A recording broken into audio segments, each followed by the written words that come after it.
century ago, Britain's rail network was the envy of the world. You could get a train from almost anywhere to almost anywhere else.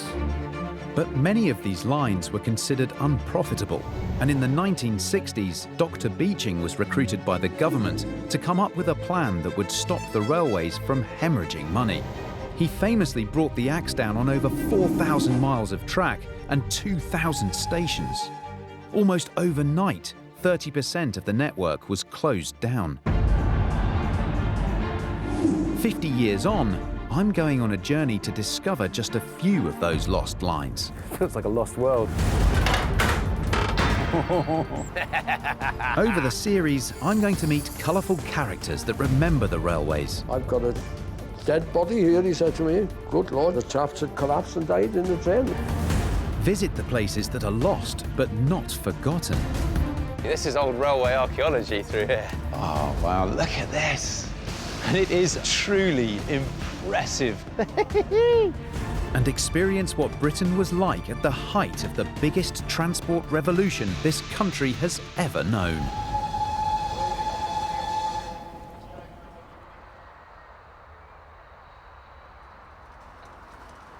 I'm in the Royal Victoria Hotel in Sheffield, and looking out this window here now, it's very hard to imagine what anybody stood here when this hotel was built in 1862 would have been faced with. I've got this road with trucks and cars coming up it.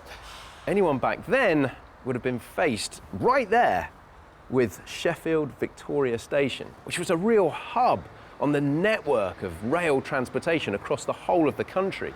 And it's hard to get a sense for that stood here right now. But if you know where you're looking, there are a few clues which allude back to what this was. Billions of journeys were being made on newly opened lines, and hotels like the opulent Royal Victoria here exist because coal and steel magnates and businessmen with deals to do all needed a place to stay. Grand edifices like this were to follow in Nottingham and Marylebone, and then all over the rail network. The country was completely transformed as people and goods became newly mobilised. Just have a look out here as well. You can really see how grand a building this is. And station hotels like this were built right across the country to serve the vast numbers of people using the railways. No one had ever seen anything like this before. And here in Sheffield, the Royal Victoria Hotel here was the start of one of the most heroic railway routes ever conceived and built.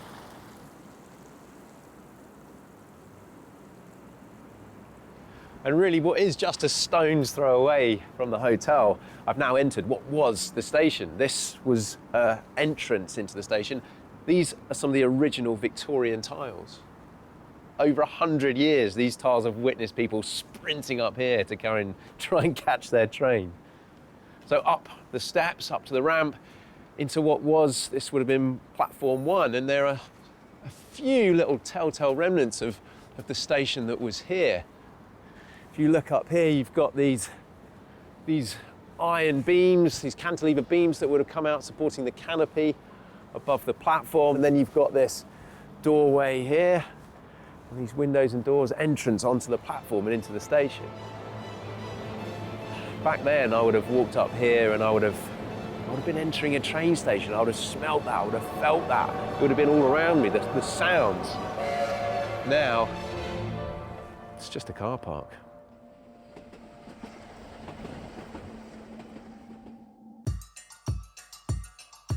My journey begins here at Sheffield Victoria and follows the line across a 41-mile stretch through the rugged countryside of the Pennines in South Yorkshire. I can't walk the first several miles of this track because it's still being used today as a freight line, serving Sheffield's renowned steel industry, carrying 1,000-ton loads every day. So I'm going to hitch a ride before I pick up the trail at Deepcar Station.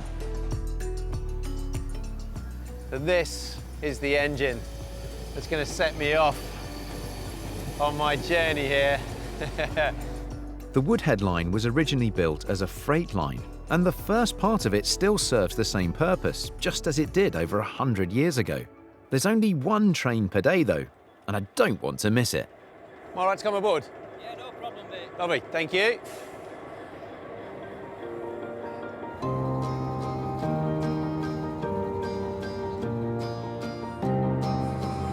This is really quite exciting for me, I have to say. I like walking. I like trains too. How long have you been driving? 39 years now and 7 months. 39 years, 7 months, knocking on the door of 40 then? Yeah, I'm retiring next week. Wow. Well, hang on then, did you used to drive along the Woodhead line when it was open? Well, I was a second man in them days.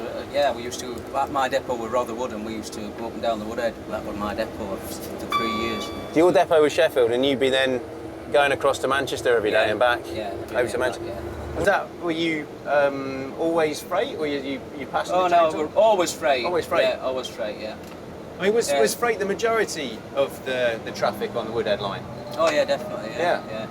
It was built for freight. I mean, we used to be for taking coal across. When it was first built, that's what it was built for, industrialists. Taking coal from Sheffield, across out to the coast? From old South, from South Yorkshire across to across the Pennines to Manchester. One of the big features on the Woodhead line is the Woodhead Tunnel. Do you remember what it was like going through there when you were driving? It was brilliant. It was the driest tunnel I've ever been through. Really? Yeah. Like you go through these Victorian tunnels, they're all like cascading water and all sorts. Yeah. Great icicles in winter and everything like that. But no, it was just brilliant.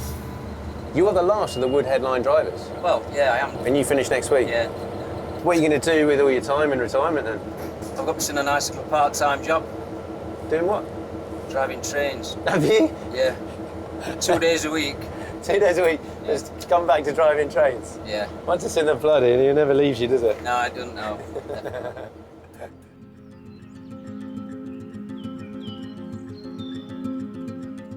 The train will go on to Stocksbridge, where the steel is processed, but I'm heading in the other direction, picking up this lost railway just behind the old station at Deepcar.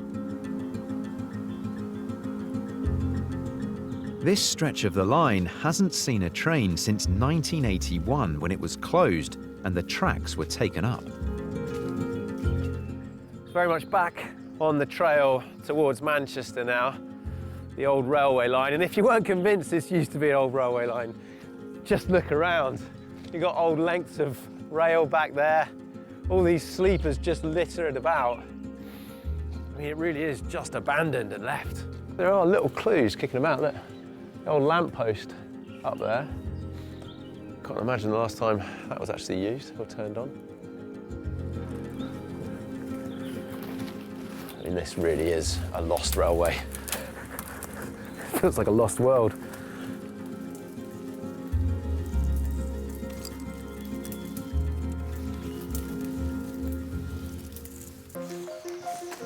I'm following the trail of the now closed Woodhead line from Sheffield Victoria to Manchester Piccadilly. I'm about 10 miles into my journey at Wortley Station, where I'm getting a taste of railway engineering, miniature style. Hi, how are we doing? Hello, Rob. Oh, Rob, how you going? Nice to meet you. This is fantastic. There's quite a lot going on here. Yes, there's a lot that goes into manufacturing these.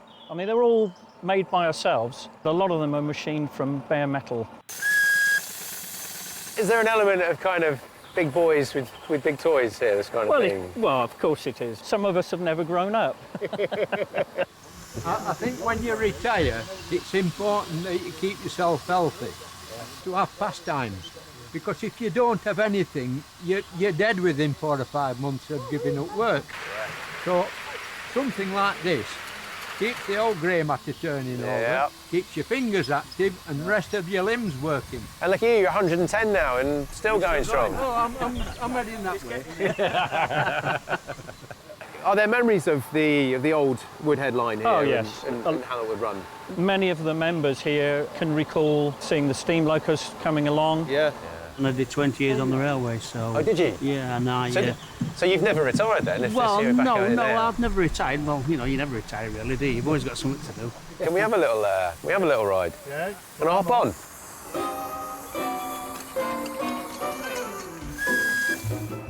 That's what it's all about. For these guys, the Woodhead line may be lost, but certainly not forgotten. With a fully signalled track measuring 589 metres, 2 stations and a tunnel, this miniature railway is a reflection of what it meant to them all. It's the attention to detail that I love. And that's not just on the engines themselves, but on the whole infrastructure, on this whole track. You could spend hours, days, years putting your life into this. And for surroundings, this club's got to be second to none. This is unbelievably beautiful. This is the Don here, yeah. River Don. Whoop, whoop. Even though I'm a fairly big person sat on a small train, inside I feel like a small boy sat on a huge train. That's the excitement this gives you.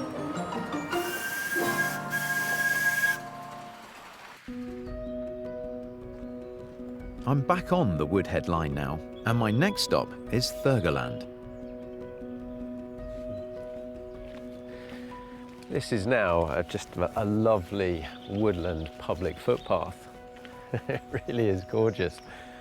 But every now and then, there's these little reminders which tell you that this was the railway.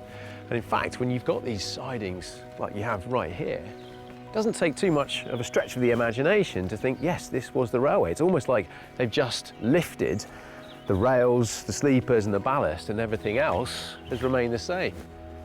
They might have let the trees overgrow a bit more. But up until this point, from Sheffield, haven't really had any big physical obstacles to overcome. But now we're starting to reach the borders of the Peak District and hitting the foothills of the Pennines. And where you've got hills and railways, typically you're going to find a tunnel. And there's the first tunnel right here.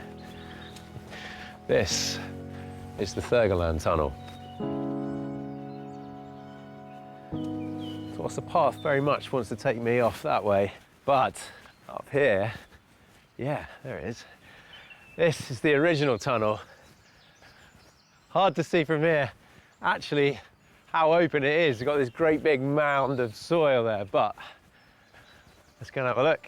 This first tunnel was built in 1845, but 100 years later, when electrification was introduced, it was considered too expensive to modify for the power lines. So instead, they built another tunnel right next to it. See how much of this is actually open. See if we can see inside. Brilliant, it's open still, somewhat. Look at this, original tunnel. It is quite narrow. Hard to imagine getting 2 lines through here. I think I'll say I've seen enough from here for now. Great to see it though. Wow.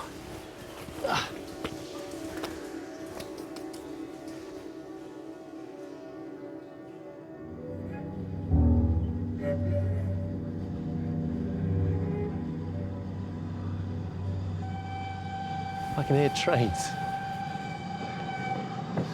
At 282 metres long, this tunnel has a peculiar swerving shape that contributes to an incredible sonic delight, the most amazing echo. I'm here to meet Trevor Cox, an acoustic engineer who's just as keen as I am to investigate this unique sound. That really sounds like a real train coming towards me.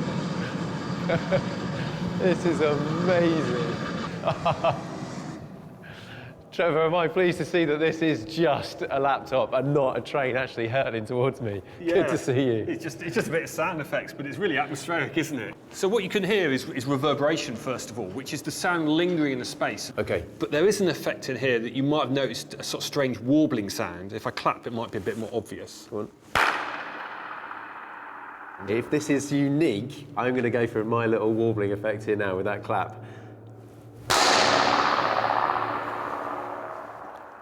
Yeah, it's almost like I can see that sound going. So a metallic ricochet you're getting.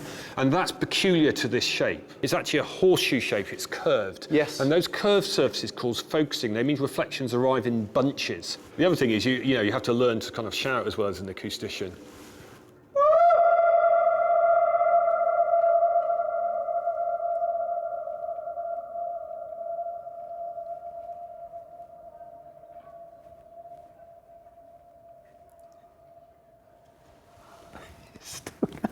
How long is that? That's a good 20 seconds. Good 20 seconds. So that's longer than St Paul's Cathedral. I mean, that's pretty reverberant. And in fact, an old world record for the longest echo in the world was only 15 seconds. So this is a pretty reverberant and unusual tunnel. Do you want me to get my saxophone out and give you a few notes? Why not?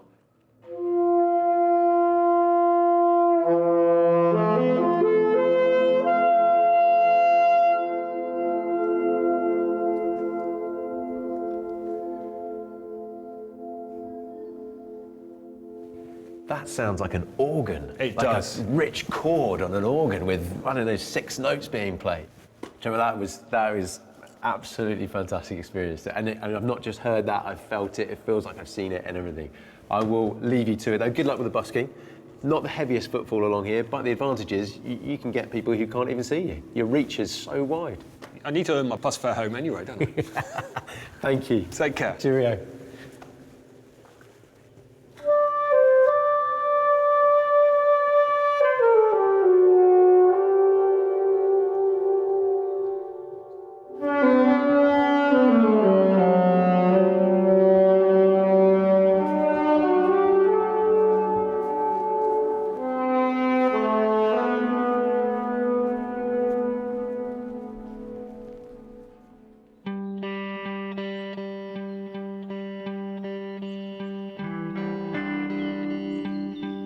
As I walk this line, I'm constantly reminded of the thousands of passengers that travelled along it. This railway was an essential artery that connected 2 cities, but it also had an enriching effect on hundreds of small communities along its route, like Peniston. The arrival of the Woodhead line had a huge impact on towns like Peniston here. Because the railway fed the coal and steel industry, there was suddenly a huge influx of workers who came to live in the area. So small businesses like the Paramount movie theatre here suddenly had a much bigger clientele to thrive off. And apparently, it's quite special inside. It's been here for over 100 years and hasn't changed much since it opened.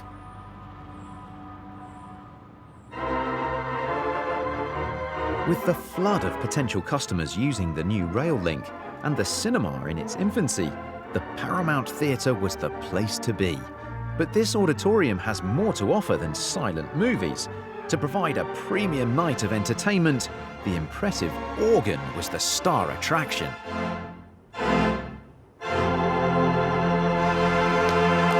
Bravo! That's fantastic. What a sound! That is, that's unlike anything else for me. It's quite something, isn't it? I mean, and this to see this whole cinema and the organ as an integral part of this is quite novel for me. But go back to what, I guess 1930s kind of time. Yes, this is what coming to the cinema was about. Absolutely. Going to the cinema in the 1930s wasn't just about going to see a film. It was an all evening's entertainment. You walked in, the organ would be playing the background music of the day, the hits of the day, the popular songs, lots of lyrics on the screen for the audience to join in with. It was the original karaoke. Wow. You know, in those days. Would the organ here have played along with silent movies? Absolutely. That's the whole reason these instruments were actually designed, and therefore they had special effects, just like an orchestra would in a percussion section. These had special effects as well. To bring that film to life? Absolutely, yeah. So the typical one was a railway scene. Good, I'm all about railways. Absolutely. So you would have the station bell. Yeah, very good. Obviously the engineman would then blow the whistle.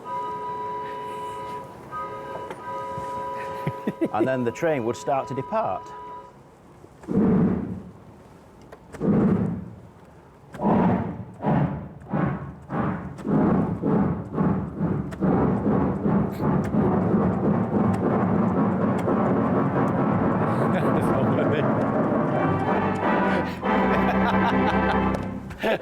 I've never heard a steam engine make that at the end. Absolutely.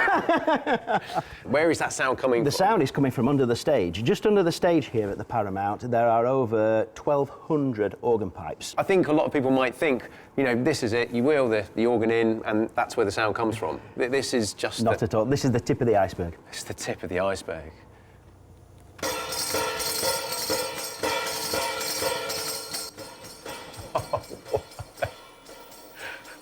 This is like something out of Game of Thrones or something.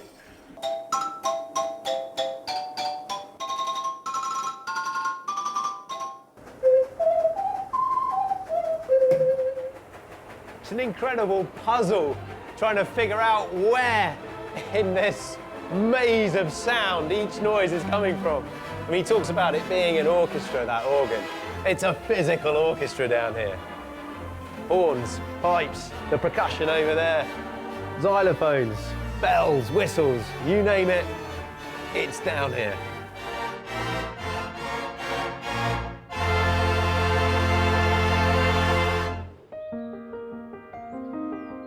I'm following the old Woodhead line on a journey from Sheffield Victoria to Manchester Piccadilly. In its heyday, it transported coal, steel and passengers between these two major cities, but it also holds a few secrets. Due to some covert tank exercises during the Second World War, it's seen some military action too. Hang on. Just a sec, come on look. Around here.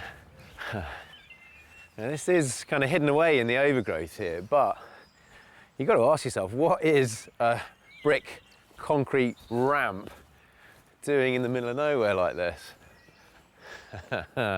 So from what I know, this is a tank ramp, and it was used during the Second World War to offload tanks from the railway. The railway would have come in up to here, and you can see definitely what's left down here of railway track coming right up to the rank. So railway would come up, and the tanks would be unloaded down this ramp and taken away to a nearby tank training ground, allegedly in preparation for the Normandy landings.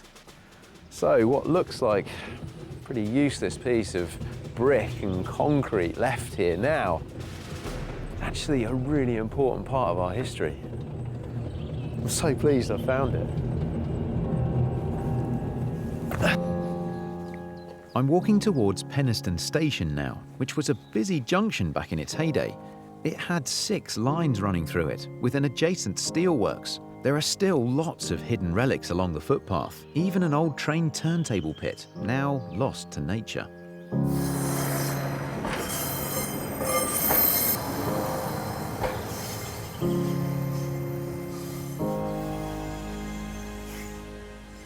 So this is what remains functional of Peniston Station here today.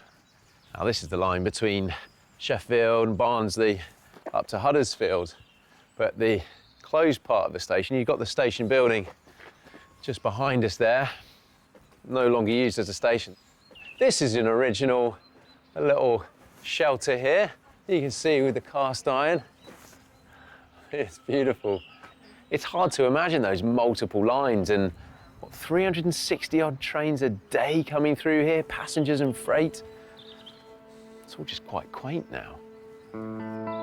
There was so much traffic through here. At the end of the 19th century, Peniston became infamous as a real railway accident black spot. Over a period of just 13 years, there were at least 7 documented accidents that took the lives of dozens of people and injured many more. Add that to the harsh and bleak landscape of the hills around here, and for anyone with just an ounce of superstition, Peniston became known as the unluckiest place to cross the Pennines. The most infamous of these tragic accidents took place on the 16th of July 1884, when an express train broke an axle a few miles west of where I'm standing. The first 5 passenger carriages ran off the rails and careered down the embankment. 14 women, 6 men, and 4 children lost their lives. This abandoned section of the station was part of the old Woodhead line. You'd have had people coming through the station here. with their tickets, waiting for the train to take them to Manchester or Sheffield in that way. Just a scrapyard now.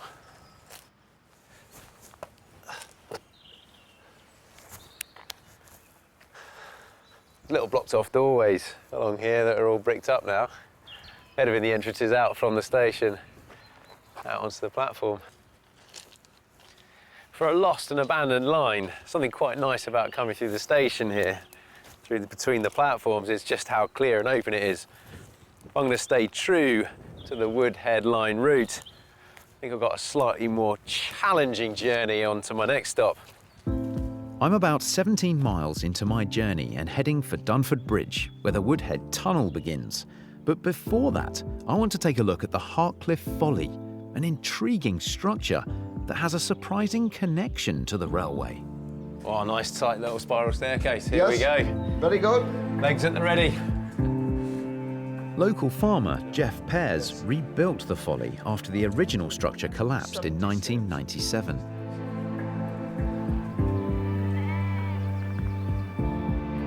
Oh, that is absolutely stunning.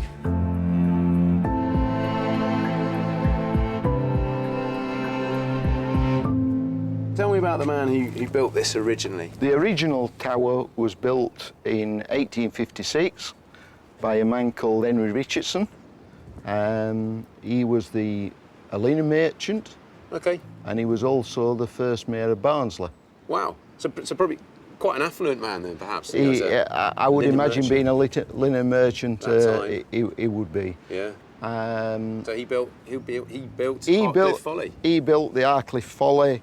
The stories are his wife could climb it and look for him coming home in the distance. Romantic story.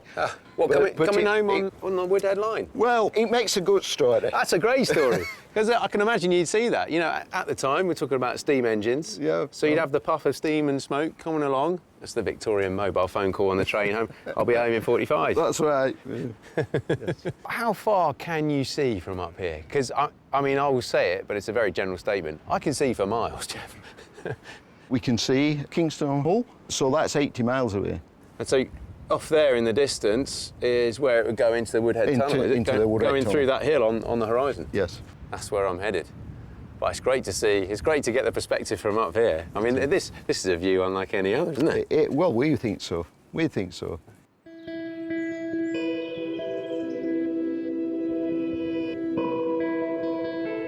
As I head back onto the old line to reach Dunford Bridge, crossing the foothills of the Pennines, you can definitely feel the landscape changing around you, from green fields to bleak scrubland. All right. I wasn't sure for a sec, but I am on the right path here. Well, so much of the old Woodhead line has been transformed into the Trans-Penine Trail, this fantastic pedestrian path, providing miles and miles of access in this beautiful countryside. But if you do want to stick to the original route that the railway came, you do sometimes have to go just a little bit off-piste, like this. The Pennines separated two powerhouses of developing industry, Sheffield and Manchester. But the altitude and the steep, rugged terrain made it impossible to go over the top, so the bold decision was made to go through the hills. At just over 3 miles long, the Woodhead Tunnel was a massive feat of engineering, the Channel Tunnel of its time. When it was finished in 1845, it was the longest railway tunnel in the world. The last train to pass through here was 37 years ago. Now, the entire site is being used by the national grid. Come on through.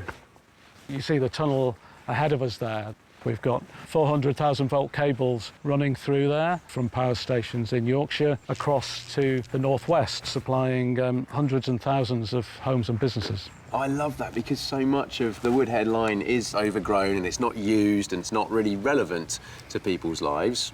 This tunnel, though, so relevant to, well, millions of people's lives, whether they know it or not. Even though the tunnel's now home to deadly high voltage cables, I can't resist taking a peek inside. Here we are. We don't open these very often. I'm stood here thinking about the trains that would have been coming through here on the Woodhead line. I mean, for security reasons, this is as far as I can come here, is it, Steve? Yeah, I'm afraid so, Rob. Yep, nobody gets beyond this point. This tunnel was built to transport coal to power Manchester.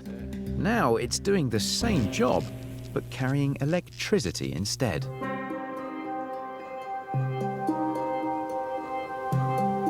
Since I can't walk through the Woodhead tunnel, I'm going to follow the route above ground.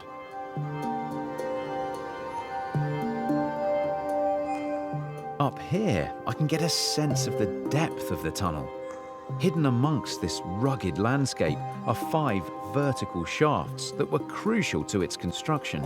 And standing next to one of them should be my engineer friend, Graham Bickerdike.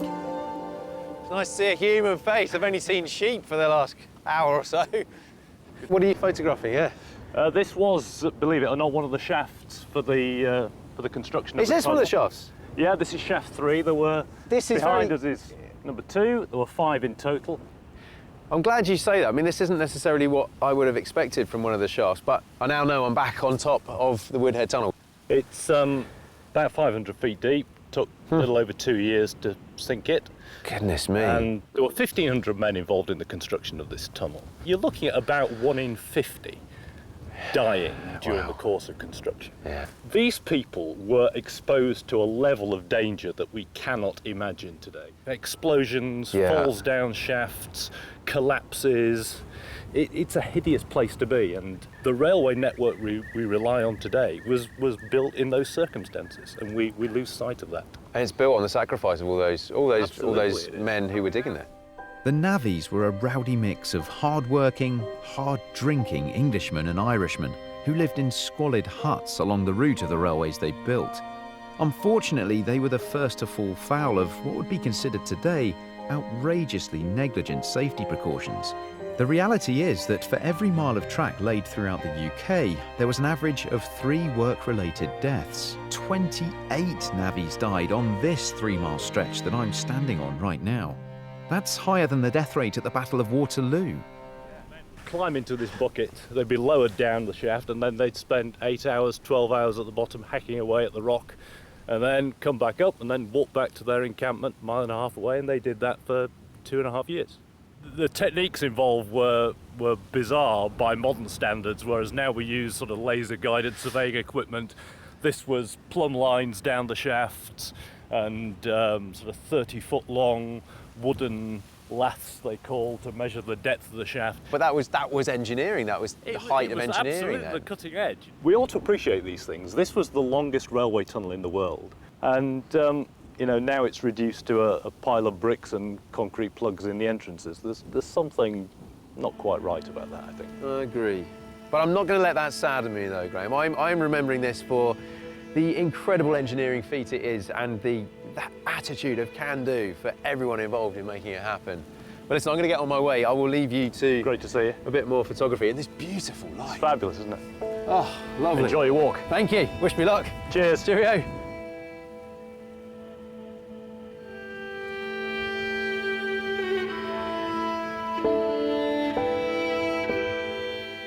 The sacrifices made in constructing this tunnel haven't gone to waste now the line's gone.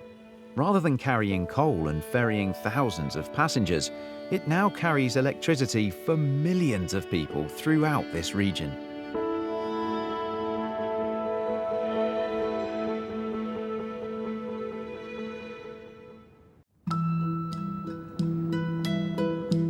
I'm walking the Woodhead line from Sheffield Victoria to Manchester Piccadilly. I'm trying to pick up the old track that cuts through the Pennines just beneath me, so I can finally get to see the exit of this 3-mile tunnel.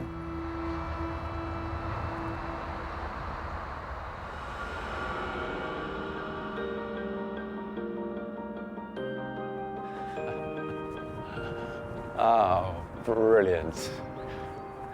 Absolutely fantastic. You've got all 3 tunnel entrances, 2 tunnels from the middle of the 19th century, and then 100 years later. Look at the detail that goes into it. You know, each one of these stones has been cut and then properly finished. Look. all this work to finish off these stones. So you've got this rough finish here, and then around the edges of each and every one of these stones, it's all been finished beautifully. It gives it an amazing texture. And then 100 years later, back in the middle of the 20th century, you know, they've gone to a certain effort, but not the same effort that there was back then. You know, civil engineers back in the middle of the 19th century, there was a real kind of, almost an opulence about their work. It wasn't just functional.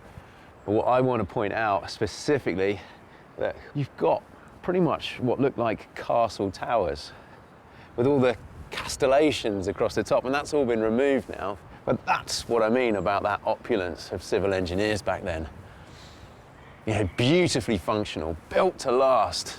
Why not make it look great as well? And right here, only a few yards away, another forgotten gem, the station platform that served this magnificent tunnel. It kind of saddens me in a way that it's now no longer used. Well, not for the railways anyway.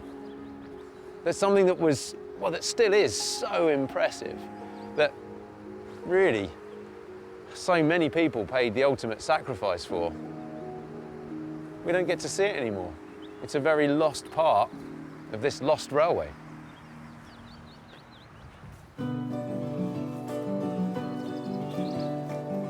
Only a few hundred yards away from the tunnel exit, the landscape suddenly opens up, and you can visualise just how dramatic a journey it would have been on board a train. This looks like probably the railway cutting here. Really, all that's missing is the tracks. Look at these views, though.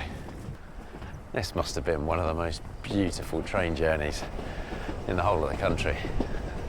I think it's something about the colour of the hills, the kind of dark, rough texture all around.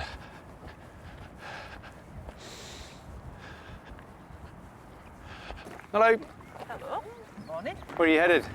We're just going to go further on towards Hadfield. We might not get that far, but that's where we're headed. Very nice. We usually do a little while, then turn round and come back. I mean, did you remember when the railway was open and still came through? Yeah. Yes, I remember it, yeah. I mean, the goods trains were still running in 1981. Yeah. But passenger trains that finished in about 1970. Yeah, okay. This way, yeah. You can imagine what it would have been like on the railway here, especially when it first opened, you know, suddenly opening up all of this. Yeah, to open all this to people who were down mines, who were, you know, in factories and things, to be able to come out into this countryside. Must have been amazing. Just really. amazing. It was the first tourism, I suppose, wasn't it? When people could afford, you know, yeah, to get on a train and come and have a walk, which was a cheap form of coming, isn't it, for a day out? Absolutely. Behind the house, just on the side of the road there, just behind it is the chapel. You can just see the bell tower and the cross now, you can see. Top, and that's Woodhead Chapel. And in the graveyard there are a lot of the people, the navvies, who were employed to build the tunnels. Oh, wow. So maybe sad in some ways that the railway's not there anymore, but goodness me, it's left us a great bit of legacy here with the trail, hasn't it? Absolutely, yeah. Well, I'm heading on, carrying a long way. I'll get up to Hadfield. Well, listen, thank you very much. You're welcome. It's been very a nice. pleasure. Very nice to meet you. And enjoy the rest of your walk. Enjoy the rest of your walk. Thank you. Thank you very much. And who knows if it'll be sunny or rainy or cloudy. 4 seasons in a day around here. Thank you very much, ladies. Bye bye. Cheerio.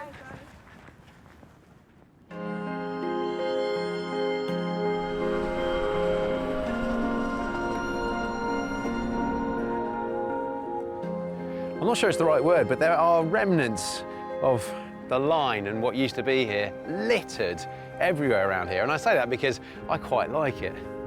This is the old station house at Crowden. Just sat up there on its own now, looking pretty dilapidated.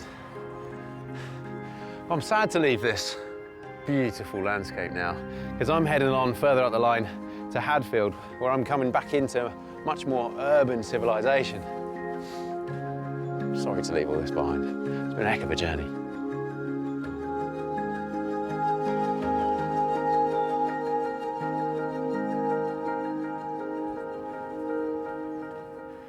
After what really does feel like a good few miles, especially in the legs, of that stunning rural landscape. Things are becoming a little bit more built up here, slightly more urban environment. I'm still following the Woodhead line on my approach now into Hadfield. That beautiful bleakness is behind me. When the beaching cuts of the 1960s were implemented, little attention was paid to the social impact it would have on the small communities that were suddenly deprived of their access to the big cities. After a successful campaign, this section of the line was saved. Hadfield and subsequent stations down the line were allowed to continue to be part of the commuter belt that still serves Manchester today. Behind me there in all the overgrowth is where the Woodhead line comes into here, but I've arrived at Hadfield station and look, it's all changed. We've got railway tracks back, we've got infrastructure, we've got the overhead power lines. Well, this is the start of the last few miles of the line into Manchester. My walking journey has come to an end because from here on in, the Woodhead line is very much open for business.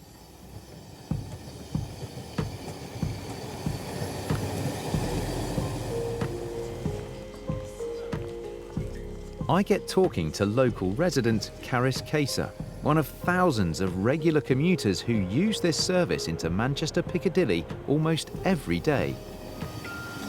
Do you think that these towns would be different without the line?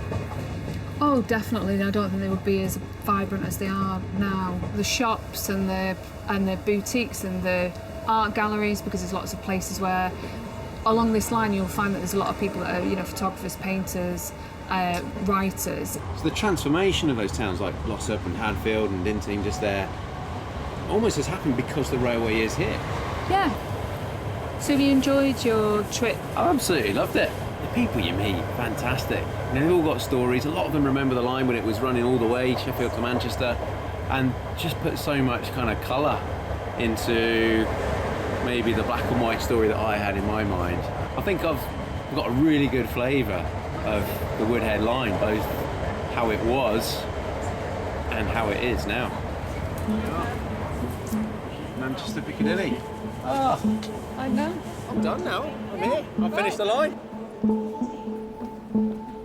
See you again. Bye. Bye.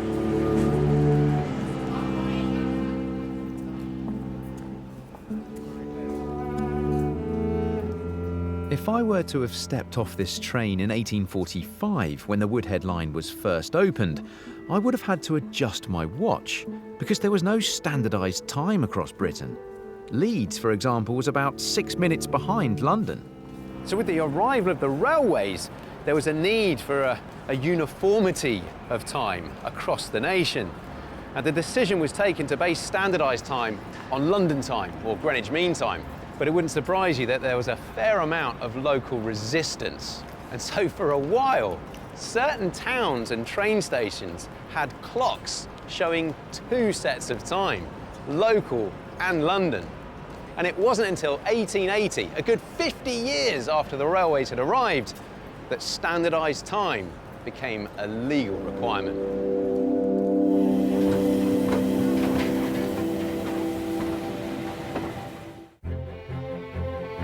Next time, me and my miniature self, he was made over the weekend, will be thrashing our way through the undergrowth, ouch, in search of the lost Plymouth to Exeter line.